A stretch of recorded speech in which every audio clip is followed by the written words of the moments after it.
امام مسلم اپنی کتاب کے فوائد بتاتے ہوئے آگے جا رہا ہے، اور پہلے آپ کو بتا دیا کہ حدیث میں جھوٹ سے احتراز کرنا تباہ ہو جاؤ گے، تو کسی کی جھوٹی روایت کو نبی کی طرف منسوب نہ کرنا۔ پھر نمبر 2 آگے بڑھ کر گئے، کہتا ہے ہر سنی سنائی بات کو بھی نقل نہ کرنا، تحقیق کرنا۔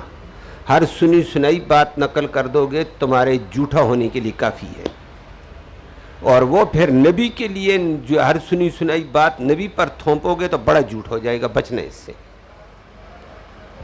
بات سمجھ آ گئی ہے؟ آج آگے بڑھ کر ایک اور بات کہتا ہے حدیث لینی ہے، جھوٹ سے بھی بچو گے اور سنی سنائی بات بھی نہیں نقل کرتے، جی میں نے صحیح حدیث دیکھنی ہے۔ کہتا ہے پھر صحیح حدیث میں ضعیف راویوں سے بچ کر جانا پڑے گا۔ اگر صحیح حدیث لینا چاہتا ہے تو ثقہ راوی کو لینا پڑے گا، اور حدیث کو ضعیف راویوں سے لینا منع، اور نہ ضعیف راویوں سے حدیث پڑھنی بھی منع ہے۔ بات سمجھ آ گئی ہے؟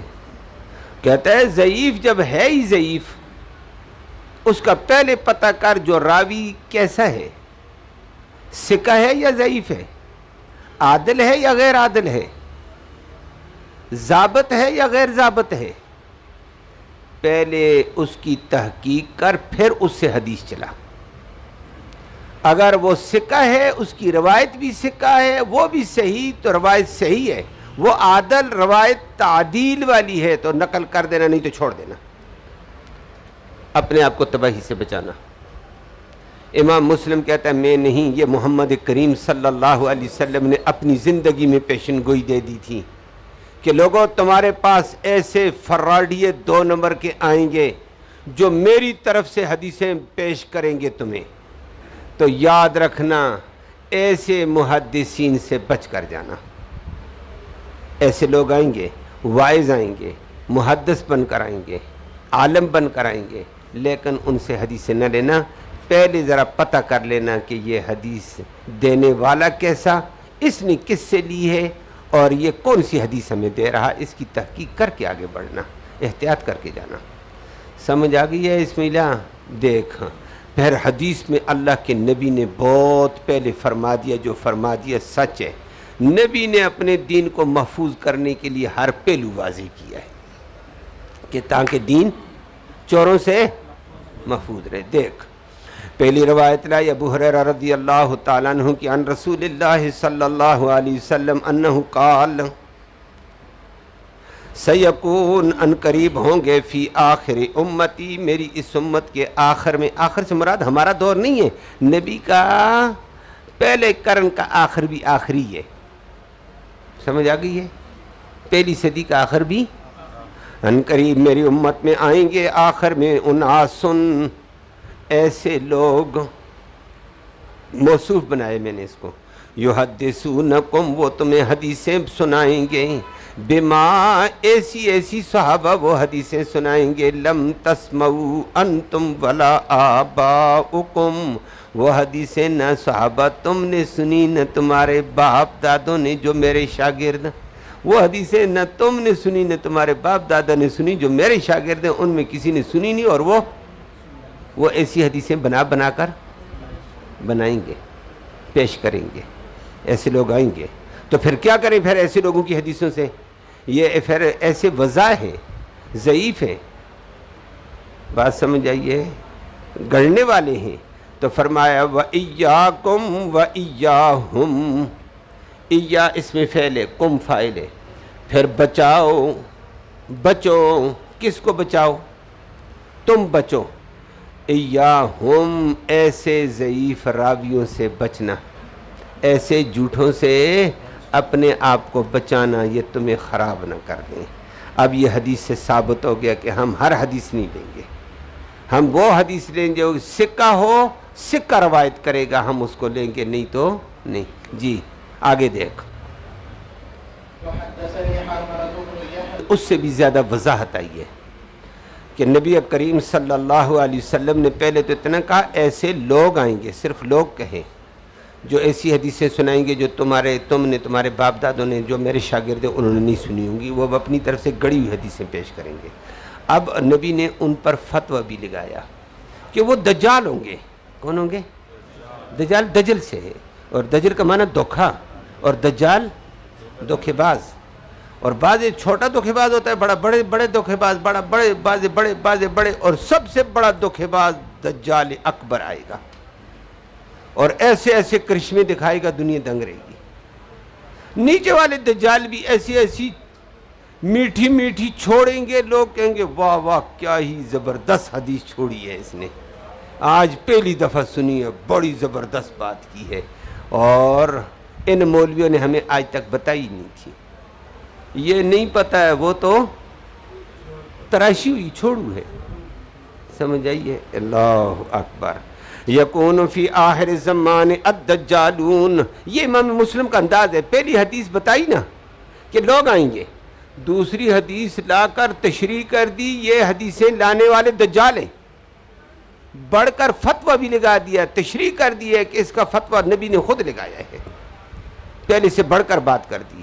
یہ دجال ہوں گے، کذابون، اور جھوٹے ہوں گے، یاتونکم من الاحادیث، وہ تمہارے پاس ایسی حدیث لے کر آئیں گے بما لم تسمعوا انتم ولا آباؤکم، مانا آ گیا، فَإِيَّاكُمْ وَإِيَّاهُمْ، اپنے آپ کو ان سے بچانا، اپنے آپ کو ان سے۔ تو حدیث ثابت ہو گئی ہے کہ ضعفاء راویوں سے بچو، کمزور راویوں سے، من گڑت مولویوں سے، جھوٹے وائزوں سے بچو، ور بچاؤ، لا یذلونکم، بچنے کا فائدہ یہ ہوگا، لا یذلونکم، تاکہ وہ تمہیں، ولا یفتنونکم، نہیں تو تم گمراہ ہو جاؤ گے، فتنوں میں پڑ جاؤ گے، نبی پر جھوٹ بولنے کے بڑے فتنوں میں آ جاؤ گے، تباہی مچ جائے گی۔ اللہم احفظنا من کل شر۔ جی، اس سے بھی آگے بڑھ کر یہ امام مسلم کا انداز سمجھو، بس آگے پھر لمبی باتیں تو نہیں ہوں گی، بڑی کتاب ہے، ابتدا سمجھنے کے لیے کہ مزاج سمجھو، انداز سمجھو۔ اب حدیث سمجھنے کا، پہلے اس نے کہا چند لوگ آئیں گے جھوٹی حدیثیں پیش کریں گے، ان سے بچنا، جو تم نے نہیں سنی ہوگی، سچی حدیثوں صحیح محدث سے تم نے نہیں سنی ہے، یہ نہیں چھوڑتے ہیں، اس سے بچ۔ دوسری حدیث تشریح کر کے لائی، اس کو دجال کہتے ہیں، اور دجال تمہیں گمراہ کرے گا، فتنوں میں ڈالے گا، بچو اس کے دجل سے، فتویٰ بھی لگا دیا اور اس کے دجل سے بچنے کی سخت تنبیہ کی ہے۔ اب تیسری روایت اس سے بھی بڑھ کر امام مسلم لاتا ہے کہ یہ جھوٹی حدیثیں لانے والے شیطان ہیں۔ کیا ہیں؟ دجال سے بھی آگے ڈائریکٹ شیطان کہہ دیا۔ شیطان، حقیقی شیطان کیا ہے؟ ایک ہے مصنوعی شیطان، نہ حقیقی اصلی شیطان ہوں گے، کہ شیطان مولوی کی شکل بن کر آ کر روایتیں سنائے گا، لوگ کہیں گے واہ واہ زبردست مولوی آیا، حدیثیں صحیح سناتا ہے۔ وائز بن کر مولوی شیطان آئے گا، وائز کی شکل میں آئے گا، اور لوگوں کو الٹی سیدھی باتیں سنا کر فتنے میں ڈال کر چلا جائے گا۔ بات سمجھ آئی؟ فرمایا یہ شیطان نے امت سے بھی یہ دعوت کی ہے، دین سے بھی یہ دعوت ہے اس کی۔ یہ ظالم گمراہ کرنے کے لیے کبھی کبھی وسوسے ڈالتا ہے، اور کبھی کبھی انسانی شکل، مولوی کی، پیر کی، بزرگ کی شکل میں آ جاتا ہے، اور یہ آ کر ایسی روایتیں سنائے گا۔ فلہذا ایسے بندہ جو معروف بفی الحدیث نہیں ہے، جس کا آپ کو پتہ ہی نہیں ہے بندہ کون ہے، سکہ ہے غیر سکہ ہے، کس سے پڑھا ہے، کب پڑھا ہے، کہاں پڑھا ہے، کیسے پڑھا ہے، جب اس بات کا پتہ نہیں ہم اس کی روایت کو نہیں دیں گے۔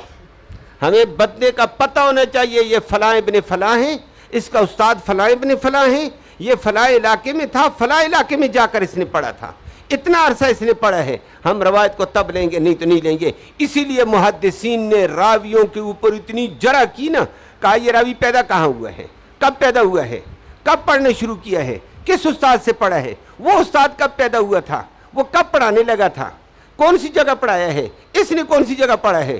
اتنی تحقیق کر کے محدثین گئے جس کی کوئی حد نہیں ہے۔ بات سمجھ آ گئی ہے؟ وہ بات آگے، اسی بات کو دوبارہ میں دہرانے والا ہوں، لیکن یہاں اس بات کو ختم کر کے جاتے ہیں۔ تو محدثین نے ان جھوٹوں سے بچنے کے لیے اس کی تحقیق شروع کی ہے کہ تاکہ یہ 2 نمبر شکل میں مولوی، اندر سے ظاہری پیر صاحب، اندر سے پیڑ صاحب سمجھ آ گئی ہے، فرمایا ان سے بچو خدا کا بندہ. دیکھو حدیث کہتی ہے اور واقعتاً مولانا حکیم الاسلام نے لکھا ہے، مولانا طیب صاحب رحمہ اللہ، اللہ نے علم دیا تھا ان لوگوں کو کمال کا دیا، اور اللہ نے عمل بھی دیا، اللہ ان پہ کروڑوں رحمتیں کرے. ہمارے برصغیر و پاک و ہند کے علماء آج بھی بڑے کامل ہیں ہمارے پاکستان کے مقابلے میں. کبھی کبھی ساتھی بات کرتے ہیں ہندوستان کا عالم جید نظر آتا ہے تحقیق کے پہلو میں، علم کے پہلو میں، پاکستان سے بھی آگے نظر آتا ہے. اللہ ان کو رحم فرمائے. باطل کے علاقے میں رہ کر اس نے صحیح دین کا کام کیا، اللہ اس کو جزائے خیر دے. مولانا طیب صاحب یہ لوگ بلند تھے، یہ تو ان کی زبانیں چلتی تھیں، کمال چلتی تھیں. اللہ نے ان کو پیدا کیا تھا دین کی حفاظت کے لیے. تو مولانا طیب صاحب رحمہ اللہ نے نقل کیا کہ رشید احمد گنگوہی چرپائی پر تھے، بیمار کمزور ہو گئے ہیں، بڑھاپا ہوتا ہے، بڑا عرصہ دین کا کام کیا. رشید احمد گنگوہی محدث تھا، فقیہ تھا، مجاہد تھا، سیاستدان تھا. یہ صرف ایک صوفی نام نہیں تھے. آج ہم نے اپنے اکابر کو پڑھا نہیں ہے، اس لیے ہم بھٹک گئے ہیں. وقت کا فقیہ تھا، اور فقاہت کے میدان میں جب آدمی دیکھتے ہیں تو مولانا یوسف لدھیانوی نے لکھا ہے کہ ہمیں قاضی ابو یوسف امام محمد پیچھے نظر آتے ہیں، رشید احمد گنگوہی آگے نظر آتے ہیں. کہ اگر کاش یہ اس دور میں ہوتا تو قاضی ابو یوسف کی جگہ رشید احمد گنگوہی ہوتا. اتنا اللہ نے اس کو فقاہت کا مقام دیا. محدث دیکھو تو بڑا عجیب، میدان میں سیاست میں دیکھو تو عجیب سیاستدان تھا، اور میدان مارکے میں تھا تو عظیم مجاہد تھا. شاہ عبدالعزیز کے فتووں کو لے کر کفر کا مقابلہ کر رہے تھے. یہ بڑے لوگ تھے، یہ اللہ ان پہ کروڑوں رحمت کرے. بڑا اس کا نام بھی تھا، اللہ نے نام بھی دیا تھا. تو وہ چرپائی پر ضعیف العمر تھے. لوگ آ گئے ہیں، وفد کافی بڑا، اور آ کر اصرار کیا کہ ہم شیخ کو ملنا چاہتے ہیں. آگے ان کے متعلقین نے کہا شیخ مل نہیں سکتے، کمزور ہیں. تو آپ تکلیف کیوں دینا چاہتے ہیں؟ ایسا کام نہیں کرنا چاہیے عالم کے لیے جو اس کے لیے تکلیف ہو. انہوں نے اصرار کیا تو کہا ہم مختصر ملاقات کریں گے، ہم صرف ان کی شکریہ کے لیے آئے ہیں. ان کا کیا شکریہ؟ کہا بس ایک شکریہ ادا کرتے ہیں، ان کے ہمارے اوپر بڑے بڑے احسان ہیں، ہم شکریہ کے لیے آئے ہیں. ٹائم دے دیا، حضرت کو بتایا. انہوں نے کہا آؤ بلاؤ ان کو. حضرت لیٹے ہوئے مشکل میں ہیں، بڑھاپا ہوتا ہے. اللہ اکبر. تو رشید احمد گنگوہی کا کہنے لگے جی وقت آپ کا زیادہ نہیں لیتے، ہم آپ کا شکریہ ادا کرتے ہیں، اللہ آپ کو جزائے خیر دے، اللہ آپ کو مزید صحت دے، درجے بلند فرمائے. آپ نے ہمارے اوپر بڑا احسان کیا تھا. کیا کہا آپ ہماری بستی میں آئے تھے، ہمارے ہاں ایک اختلافی مسئلے میں شدت آ گئی تھی، اور گروپ کی شکل میں فتنے کا اندیشہ تھا، بڑا فتنہ پیدا ہو رہا تھا. تو ساتھیوں نے پھر کہا کسی بڑے عالم کو لاتے ہیں، وہ بیان کرے گا. تو پھر کچھ ساتھیوں نے اہتمام کیا، آپ آئے تھے. آپ نے جو وہاں بعض تقریر فرمائی، ارشاد فرمائے تھے، اس میں سارے فتنے دب گئے، سارے ساتھی ایک جان ہو کر اسلام کے اوپر آ گئے ہیں. رشید احمد گنگوہی نے کہا یہ کب کی بات ہے؟ کہا 1 مہینہ پہلے. اس نے کہا میں 1.5 سال ہو گیا گھر سے باہر نہیں گیا ہوں، میں صاحب فراش ہوں، میں چل ہی نہیں سکتا ہوں، میں بول ہی نہیں سکتا ہوں. تو کہا جی آپ نے 3 گھنٹے تقریر فرمائی تھی، ماشاءاللہ بڑھاپے میں. وہ تقریر بھی ساتھیوں کے پاس ضبط ہے. کہا کب؟ 1 مہینہ پہلے. میں بھائی نہیں جا سکتا ہوں، میری یہ حالت ہے، چرپائی پر بندے سہارا دیتے میں اوپر ہو جاتا ہوں، وہ پھر تھکتا ہوں، میں کہتا ہوں چھوڑو لٹا دو مجھے. بڑھاپے میں یہی ہوتا ہے. تو انہوں نے کہا حضرت آپ آئے تھے، ہم سارے گواہ ہیں، بہت ساری بستی گواہ ہے. کہا کون سی بستی؟ بھائی نام لو. بستی کا نام لیا. اس نے کہا بات سنو، اگر تم سارے ہو میں تمہیں جھٹلاتا نہیں ہوں، ہم اسی کی شکریہ کے لیے آپ کے پاس آئے.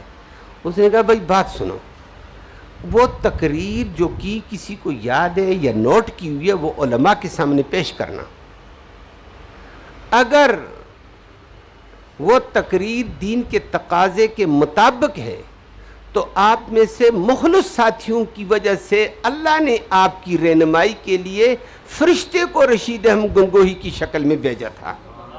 تو اس نے آپ کا مسئلہ آپ کی نیت کے اوپر حل کیا ہے، اللہ نے حل کیا ہے، وہ اللہ نے فرشتہ بھیجا تھا علماء کے سامنے تقریر رکھنا اگر صحیح ہوئی تو، اور علماء کہہ دیں اس تقریر کے اندر کچھ مقتضیات کچھ مقدمات غلط ہیں تو یاد رکھنا شیطان رشید احمد گنگوہی کی شکل میں گیا تھا، تو یا یہ شیطان گیا تھا تمہیں خراب کرنے کے لیے میرے نام سے، بات سمجھ آ گئی ہے، یا پھر یہ فرشتہ تھا، بس میں نہیں تھا، وہ خدا کے بندہ میں نہیں گیا ہوں، میں ہل ہی نہیں سکتا ہوں۔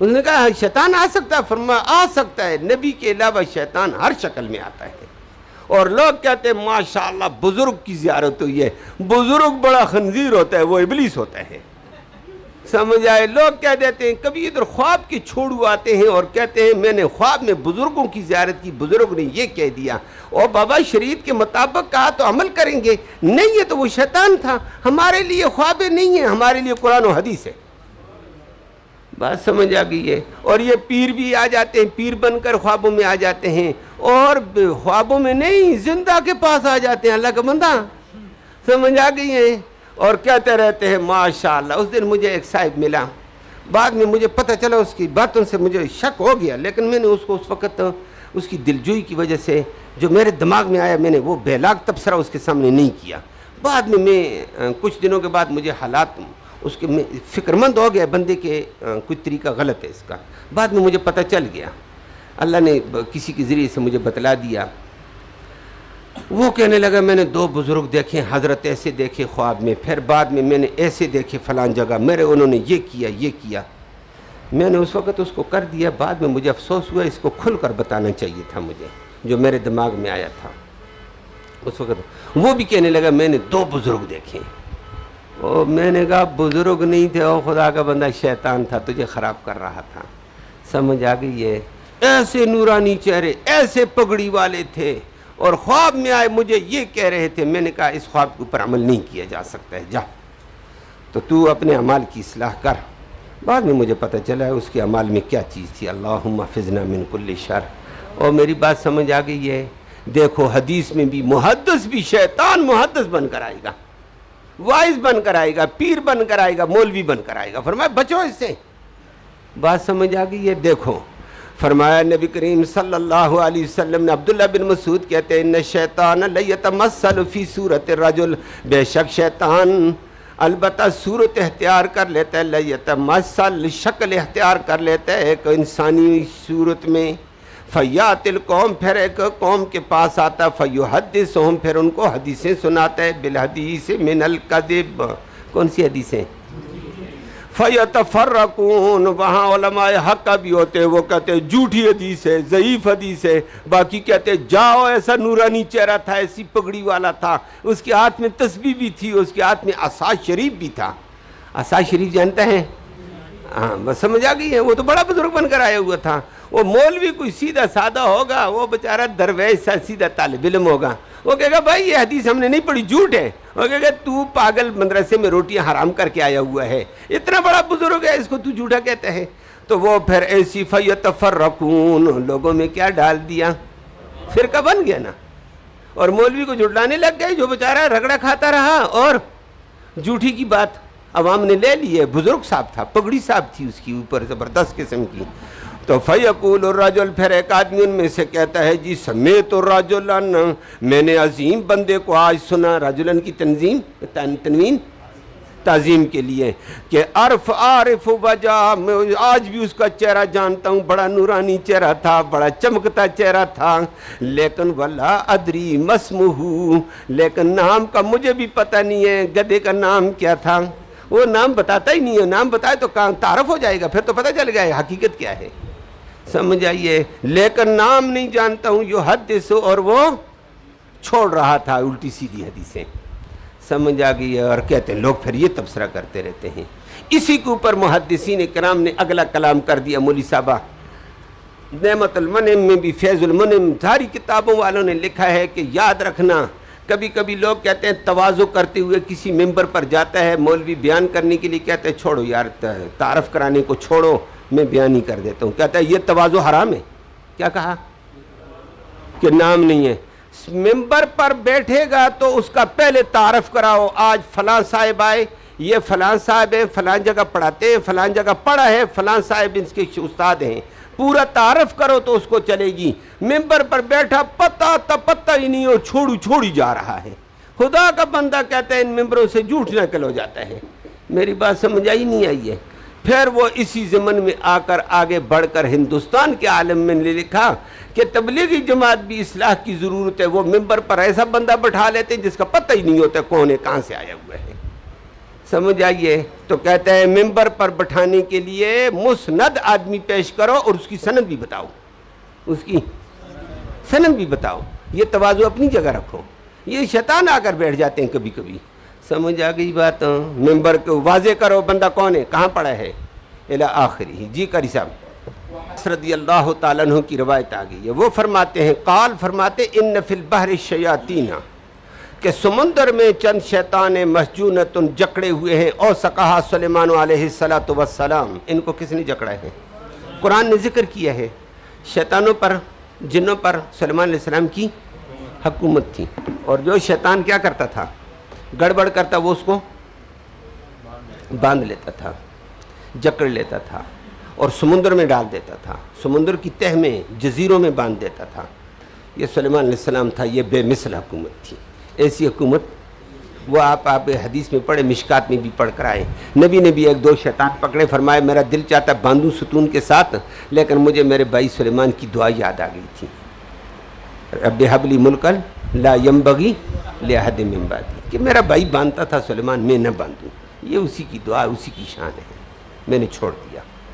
تو سمندر میں شیاطین جکڑے ہوئے خبیث قسم کے، جو سلیمان علیہ السلام نے ان کی شرارت دیکھ کر جکڑا ان کو۔ لیکن ایک دور آئے گا، فرمایا یوشک، قریب ایک دور آئے گا، ان تخرج، وہ سمندر سے باہر آ جائیں گے۔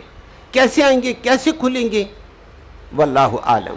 زمانے کے درازی کی وجہ سے کھلیں گے، رسیاں توڑیں گے، زنجیریں توڑیں گے، ان کے چمچے جا کر ان کو کھولیں گے، کھلیں گے۔ اور پھر وہ کیا کریں گے؟ فَتَقْرَوْا عَلَى النَّاسِ قُرْآنًا، پھر لوگوں کے اوپر وہ پڑھیں گے، علی الناس، لوگوں پر، قرآنً، کیا؟ قرآن پڑھیں گے۔ بات سمجھ آ گئی ہے؟ وہ قرآن مصدر کے معنی میں ہے۔ کس کے معنی میں؟ فَتَقْرَوْا عَلَى النَّاسِ، وہ لوگوں پر پڑھیں گے، قرآنً، ایک خاص پڑھنا پڑیں گے۔ وہ پڑھائی کریں گے جو قرآن و حدیث میں نہیں ہے، اپنی طرف سے روایتیں چھوڑیں گے، اسرائیلی روایات چھوڑیں گے، اور شیطانی شکل میں ہوں گے، مولوی کی شکل میں، محدث کی شکل میں، واعظ کی شکل میں، پیر کی شکل میں ہوں گے۔ خدا کا بندہ، گمراہ کرنے والے یہی لوگ اس شکل میں آ کر گمراہ کریں گے، اور وہ آ کر قرآن کوئی چیز پڑھیں گے۔ میری بات سمجھ آ گئی ہے؟ تو یہ قرآن کا میں نے مصدری معنی کیا ہے۔ اور نمبر 2، قرآن کا معنی قرآن ہی ہے، پھر یہ لیکن نکرہ استعمال کیا ہے تنوین کے، تنوی کے لیے، فَتَقْرَأُوا عَلَى النَّاسِ قُرْآنًا، کہ وہ لوگوں کے اوپر عجیب قرآن پڑھیں گے۔ کیسے بھائی؟ یہ دوسری توجیہ کرتا ہوں کہ وہ یہی قرآن پڑھیں گے لیکن ترجمہ اور تفسیر اپنی کریں گے۔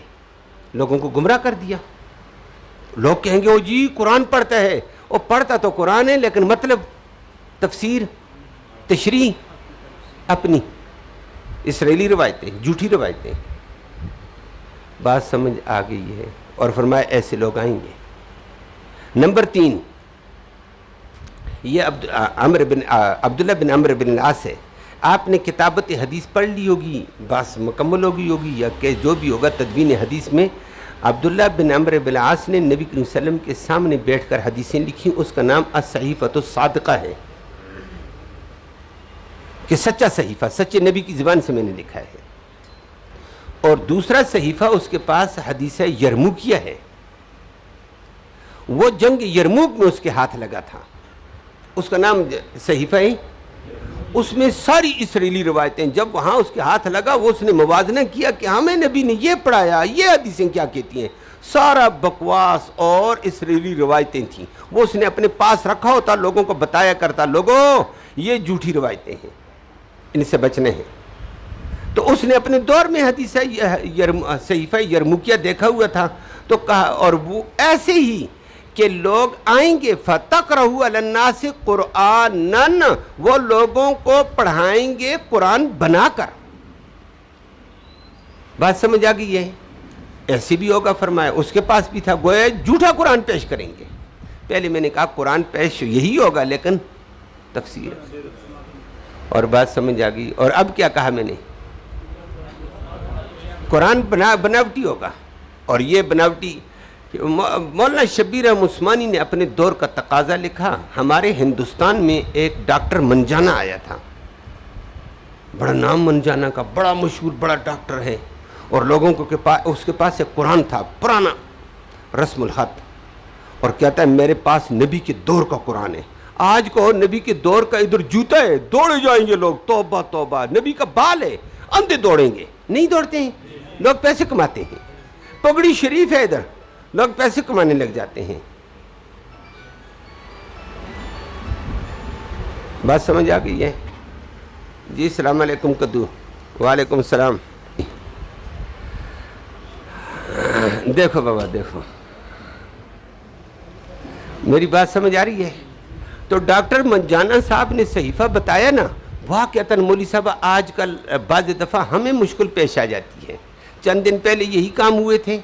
وہ کہاں تھا؟ ادھر وہ چکوال سے پیچھے نہ ہوئے، دھروب کیا نام تھا، حروبی پتہ نہیں کیا کچھ اس طرح تھا. ہوئے بعد میں وہاں سے میرا گزر ہوا، پتہ چلا وہ یہ بستی ہے. تو لوگوں کی لائنیں تھی پیسے کمانے کی، اور 6 فٹ لمبا پاؤں نبی کریم صلی اللہ علیہ وسلم کا، لا الہ الا اللہ. لیکن لوگ دوڑ گئے. پھر جب دیکھا پیسے وہاں ہیں، یہاں یہ کیا ہے، رازمان کے پارلی طرف تھا، یہ ڈوک حکمداد کے سامنے. یہاں کہتے ہیں نبی کا پنجہ آ گیا، اور نبی کا پاؤں مبارک بھی، اور 7 ہاتھ دیوار کو لگائے، گرتی ہوئی دیوار تھامی، نبی نے آگے چلا گیا. لا الہ الا اللہ. دوڑے لگی مردوں عورتوں کی. سمجھائیں لوگوں کو، لوگوں نہیں کہتے تم ایسے ہی ہو خدا کے بندہ. اس وقت سمجھ آئی کہ شیطان دجال جب آئے گا نا، مولوی کی بات لوگ نہیں سنیں گے، دجال کے کرشموں کے پیچھے اندھے ہو جائیں گے، بڑا مسئلہ ہوگا. اسی لیے نبی نے کہا بڑی پریشانی کا کام ہے. سمجھ آئی؟ ادھر کہتے ہیں بال آ گیا نبی کا، وہ دوڑے جا رہے ہیں. ادھر ایک صاحب صدقہ میں کہتے ہیں میرے پاس بال ہے. وہ کہتے ہیں رمضانوں میں لوگوں کہتے ہیں دیکھنے آؤ، بڑے لوگوں کو وہاں گمراہ کرتا ہے، اور اچھے مسلمان کہلانے والے بھی وہاں لائنوں میں لگے ہوتے ہیں. مجھے بتایا حضرت بال دیکھنے ہم گئے تھے. میں نے کہا اچھا، جھوٹ دیکھنے گئے تھے. ایسے فضولیات ہیں. اب وہ ڈاکٹر منجانا صاحب نے قرآن کا نسخہ لایا، اور لوگوں کہتے ہیں یہ نبی کے دور کا رسم الخط ہے. اور پھر اس کا موازنہ لوگوں نے مان لیا، ڈاکٹر بھی بہت بڑا ہے، نسخہ بھی ہے، قرآن کی محبت والا بھی ہے. پھر ہمارے نسخوں کے ساتھ اس کا موازنہ کرتے ہیں، دیکھو تمہارے قرآن میں یہ غلط ہے، ادھر اوش ہے، وہ ادھر اور ہے، ادھر اور ہاتھ ہے. او یہ فتنہ علماء کو پتہ چلا. اس نے کہا پکڑو شیطان کو، یہ ہمارے نسخوں کو، قرآن کو جیلی قرار دیتا ہے، اپنے نسخے کے ساتھ موازنہ کرا کر نبی کا دور کا کہہ کر. یہ جھوٹ ہے. پکڑا تو وہ راتوں رات غائب، پتہ نہیں کدھر گیا، یہ بھی نہیں سمجھ آئی ہے. بعد میں پتہ چلا یہ شیطان تھا، کیونکہ گھیراؤ کے اندر سے وہ کیسے غائب ہو گیا. سمجھ آ گئی ہے؟ تو یہ شیطان آتے ہیں اور نسخے دکھائیں گے، لیکن ان نسخوں پہ نہیں جانا ہے. تم نے کس کے پیچھے جانا ہے؟ سکہ راوی کی روایت کو لینا ہے، اور کسی سے حدیث پڑھنی، تحمل حدیث سے احتیاط کر کے جا. کس نے تو خیرے کی آگے باتیں سنتا ہے؟ اسی لیے امام نووی نے، مسلم نے باب قائم کر کے حدیثوں سے ثابت کیا ان جیلیوں سے بچو. بات سمجھ آ گئی ہے؟ جی قاری صاحب جلدی جا. طاؤس نام بھی تھا، لیکن طاؤس العلماء بھی اس کو لقب ملا تھا. طاؤس جانتا ہے کسے کہتے ہیں؟ مور. اس کو طاؤس العلماء کہا تھا. تابعی تھا، لیکن اس کے درس میں صحابہ بیٹھے ہوتے تھے. بڑا بلند آدمی تھا، بیٹا بھی بلند تھا، یہ بھی خود بھی بلند تھا. 106 کو فوت ہوا تھا، صحابہ کے دور میں تھا. صحابہ اس کے درس میں بیٹھے ہوتے تھے. صحابہ کا شاگرد بھی ہے، صحابہ کا. طاؤس کہتا ہے جا ہادا الی ابن عباس، یہ صوفی آیا ہے ابن عبداللہ بن عباس کے پاس. کون صوفی؟ یعنی بشیر ابن کعب. کون؟ یہ تابعی ہے، بشیر ابن کعب، اور اچھا خاصا محدث عالم ہے تابعی، صحابی نہیں تھا. یہ عبداللہ بن عباس کے پاس آ گیا. فجعل یحدث، پھر لگا کیا حدیثیں بیان کرنے لگا. عبداللہ بن عباس کو سنا رہا ہے یہ حدیث یوں ہے، یہ حدیث، یہ حدیث، یہ حدیث. فقال له ابن عباس نے اس کو کہا عد لحدیث کذا و کذا، فلانی فلانی حدیث کو دوبارہ دہراؤ. فعاد له، اس نے دوبارہ دہرا لی. پھر اس نے دہرا کر آگے چلا گیا. عبداللہ بن عباس چپ، وہ اور آگے گیا. فقال له عد لحدیث کذا و کذا، فلانی فلانی حدیث دوبارہ دہرا. فعاد له، بس آگے عبداللہ بن عباس چپ. آگے بشیر خود کہنے لگا اس کو، عبداللہ بن عباس کو، ما ادری، مجھے پتہ نہیں ہے، میں سمجھا نہیں ہے. آپ نے کہا فلاں فلاں دورہ، فلاں فلاں دورہ، میں دہراتا ہوں، آپ چپ. یہ مجھے نہیں پتہ. عرفتہ، تو پہچان گیا ہے حدیثی کلہ، میری ساری حدیثوں کو پہچان گیا. وہ انکرت ھذا، جن کو دہرائی کا کہا اس کا آپ انکار کرنا چاہتے ہیں، باقی حدیثیں پہچان لی ٹھیک اور یہ غلط. یا ام انکرت حدیثی کلہ، یا میری ساری حدیثوں کو آپ نے نکیر کر دی، جو دو تین دہرائی ہیں کہا ان کو دہرا دے، یہ ٹھیک ہے. اب مجھے نہیں پتہ ہے کہ کام کیا ہوا ہے، بات سمجھ آئیے. ساری میری رد کر کے جو دہرائیں یہ ٹھیک ہیں، یا ساری ٹھیک ہیں، یہ دہرائی جانے والی غلط ہیں. تو آپ محدث کبیر ہیں، بہت بڑے عالم ہیں، ترجمان قرآن ہیں، عبداللہ بن عباس ہیں. سن 66 ہجری میں یہ فوت ہوئے تھے طائف میں، تو بہت بڑا عالم ہے. کہتے ہیں اب عبداللہ بن عباس کا دور ہے، صحابہ کا دور ہے، راوی حدیثیں پیش کرتا ہے. عبداللہ بن عباس نے دہراتے دہراتے اس نے آگے سے یہ کہا. فقال ابن عباس نے کہا بات سنو، ہم تمہاری حدیثوں کو نہیں مانتے ہیں، ہم اب تحقیق کے دائرے میں اتریں گے. کس میں؟ اب میں عنوان بدل کر بات کروں گا یہاں. اب ہم تحقیق کے دائرے میں. جب اس نے کہا عجیب بات ہے کہ آپ حدیثوں کی طرف توجہ نہیں کرتے ہیں. اس نے کہا جب زمانہ سچا، لوگ سچے، دیانتدار تھے، استاد سچا، شاگرد سچا تھا، جب وہ کہتا قال رسول اللہ صلی اللہ علیہ وسلم ابتدرت ہو آذاننا الیہ، اصغت الیہ آذاننا، ہمارے کان لگ جاتے تھے، آنکھیں ادھر ٹک جاتی تھیں، محدث بول رہا ہے، نبی کا فرمان آ رہا ہے. ہم محبت سے سنتے تھے، عظمت سمجھتے تھے. لیکن بعد میں نتھو خیرے جب آئے اور جھوٹی روایتوں میں قال رسول اللہ صلی اللہ علیہ وسلم کہنے لگے، ہم پھر قال رسول اللہ صلی اللہ علیہ وسلم کو نہیں دیکھتے ہیں، پہلے کدو کا چہرہ دیکھتے ہیں. ہے کون ہے؟ کہاں سے آیا ہے؟ کس سے پڑھا ہے؟ کب پڑھا ہے؟ کیسے پڑھا ہے؟ اس تحقیق کے بعد ہم بات کو سنیں گے. اب ایسے قال رسول اللہ صلی اللہ علیہ وسلم ہم نہیں سنتے. جاؤ، اب دور خراب کیا تم نے، خراب دور کے اندر آ گئے ہیں، ہم ایسے نہیں سنیں گے. اب سچوں کی زبان سے ہم سچی حدیث سننے کے تیار تھے، لیکن اب کیا ہو گیا ہے؟ گند. وہ بات سمجھ آ گئی ہے؟ کون آ گئے؟ دو نمبری آ گئے ہیں.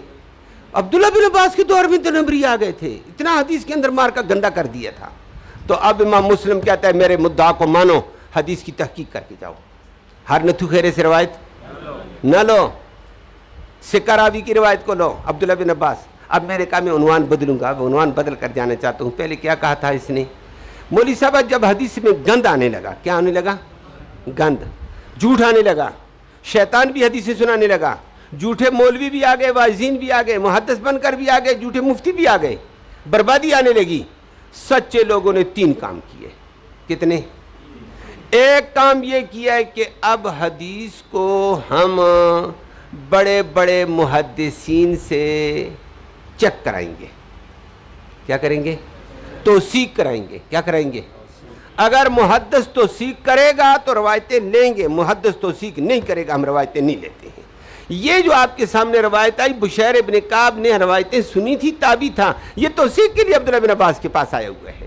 یہ توثیق کا کام چل پڑا تھا، صحابہ کے دور میں توثیق چل پڑی ہے کہ سکہ راوی اگر توثیق کرتا تو مانتے ہیں، نہیں تو نہیں مانتے ہیں. اسی لیے عبداللہ بن عباس نے کہا پہلے ہم مانتے تھے، اب ہم نہیں مانتے ہیں. بات سمجھ آ گئی ہے؟ تو ایک کام کس کا ہوا ہے؟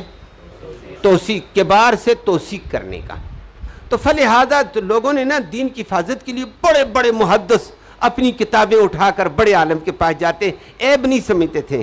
کہتے ہیں میں نے سچا دین قوم کو دینا ہے، میں لغویات سے بچنا چاہتا ہوں. بڑے عالم کو جا کر حدیثیں سناتا، ٹائم لیتا. حضرت میں نے اپنی حدیثیں آپ کو سنانی ہیں، آپ ان کی غلطیاں نکال دینا، اور آپ کو اللہ نے ایک مقام رتبہ دیا ہے تنقیح کا اور جرح اور تعدیل کا، میں ذرا کر دینا تاکہ میں جھوٹ سے بچ جاؤں.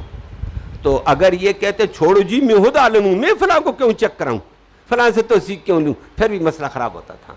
اللہ نے علماء کے دل میں ڈالا توثیق کرو، کراؤ، اور ان کو کہا توثیق کرو تاکہ دین، اور بڑے بڑے جبال علم آئے، عبداللہ بن عباس جیسے، عبداللہ بن عباس آگے آنے والا ہے، عبداللہ بن عباس سے عبداللہ بن مسعود آئے ہیں، عبداللہ بن مسعود کے شاگرد علقمہ اور اسود آئے، نکھیر کر جھوٹ کو پار کرتے تھے، کہا فضول روایتیں پار کرو ان کو۔